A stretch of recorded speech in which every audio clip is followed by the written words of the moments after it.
Hearty shalom to you, Seif here. We're looking at the book Acts 14, 13 through 18. Very good story here, by the way. They're all good stories, but this one, you're really going to see as a keeper. It starts off with a miracle. And in verse 3, that they're in the synagogue. They go to a town, they go into the synagogue, and we're told they're ministering in the city. They stayed there a considerable time, speaking boldly in the name of the Lord. Boldness is kind of sort of important, don't you think?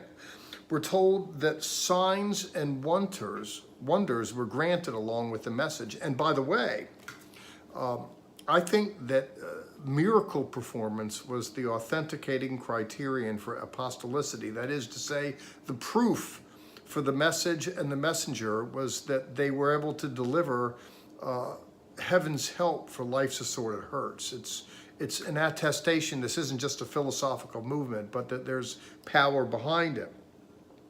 I think that's not only true back then, but today as well. We do well to lift up the prayers and cares of people. But that's not my story here, though it's a story worth stressing.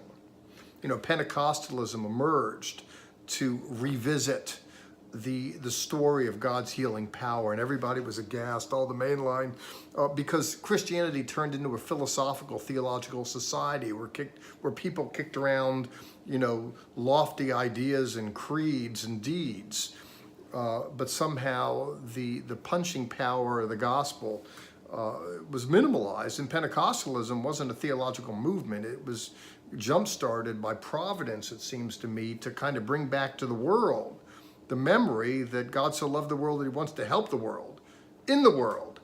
People look at Christianity as fire insurance for the other side of the grave. People want to know if there's life after death. Fair enough. People today want to know if there's life before death. And the question is, can God do anything for us now? Well, apparently, if this literature is to be believed, the answer to that is yes. But that's not my story, though it's worth drilling and staying on. But what comes as a result of it is the people that have never seen anything like this go, oh my God, look at these healing evangelist types. Wow, God is not only with them, but God has come down in the form of them. I want you to look in verse 11.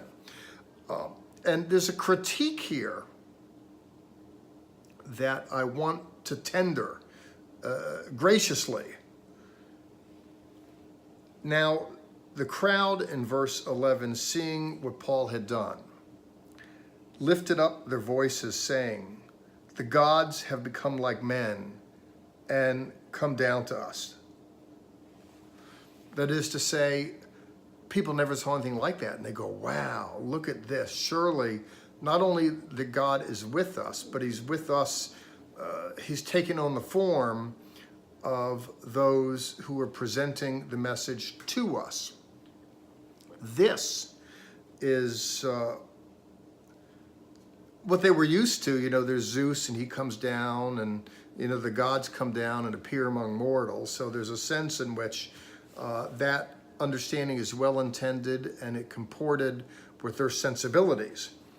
But that's just not the Judeo-Christian way. That here, when these disciples have heard these people say, the gods have become like men and come down among us, they're looking at these messengers as somewhat godlike, and frenzied then they're going to come and offer to them and so forth, believing that these men are gods. I mention this, and I want to tender a critique. People today look at ministers and, you know, they have the trappings of success. And people go, oh my God, they become like gods. You know, they have cult followings and people just love, and they're all gaga over their man of God or woman of God. And they get so very excited about the messenger. Really, the thing to be excited about is the message. And sometimes these messengers, by the way, that become very successful, it's not driven by providence as much as it is good market savvy, access to, you know, runs of credit, lines of credit to build facilities, a kind of winsomeness in front of a camera to attract people. And we hear all kinds of stories of these mega minister types that are just unscrupulous, and they get found out and then they go the way of all the earth. Now, I don't want to just as a lot disparage, because I have some good friends. In fact, one of my best men that I admire the most is like a mega pastor, and he has a really big church. And one of the reasons why I really like him is because he doesn't have a really big head. He's just regular people. Another one I'm thinking along those lines, I sat down and said, how did he get to be you? I mean, this guy, if I mentioned his name, you'd know him. And how do you get that? He goes, oh, I don't know. You know, some people are humble still and gracious, and they have big ministries, but they have big hearts. They don't have big heads. There's too many big heads. And they like to receive the adulation, and they're like God, and they kind of attract this adoration, and they love it.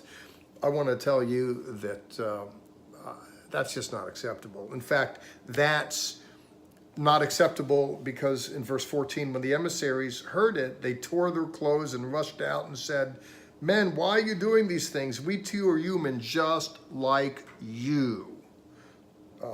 They're no better. We're just people. You know, we all have feet of clay from the neck down. We're just like you. I like that message. I like that humility. They go on to say, we proclaim the good news to you, telling you to turn from worthless